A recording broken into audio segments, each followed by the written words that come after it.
Mwaramutse neza, ni Gloria Munezero kuri mikro ya BITV. Uyu munsi nshaka ko tuganira ku makosa mwamwe dukora mu buzima bwa misi yose mu isuku ryacu. Akenshi turibwira ko tubikora neza, ariko zimwe mu nyifato zacu zirashobora kuba mbi mu magara yacu ya misi yose. Shaka kubereka amakosa atatu dukora mu buzima bwa misi yose, turabe n'ingene twoshobora kuyakosora. Mube kumwe natwe. Ikosa rya mbere ni ugukaraba iminwe wihuta cane. Abantu benshi bakunda gukora ikosa ryo gukaraba iminwe bihuta cane.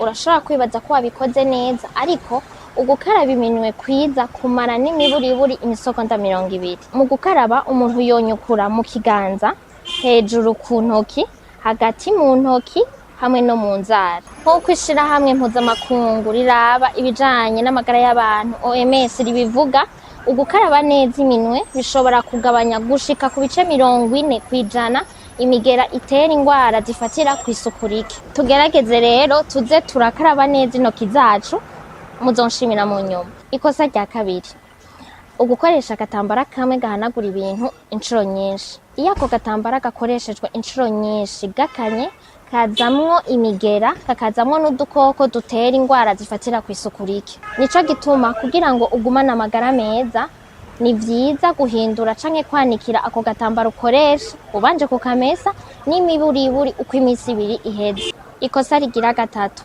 kwiyugumura, koza amenyo ari ugeza gufungura. Ubumara dusanga mu bifungurwa buratuma igihimba gikomeye c'amenyo gitakaza ubukomezi.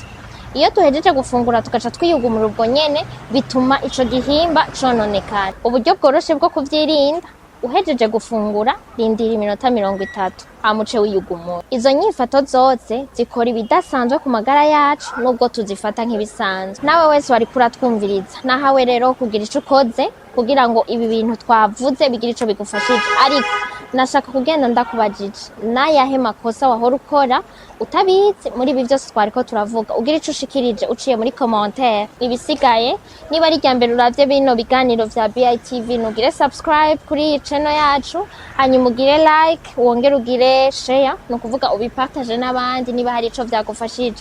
Nuko naho ubutaha.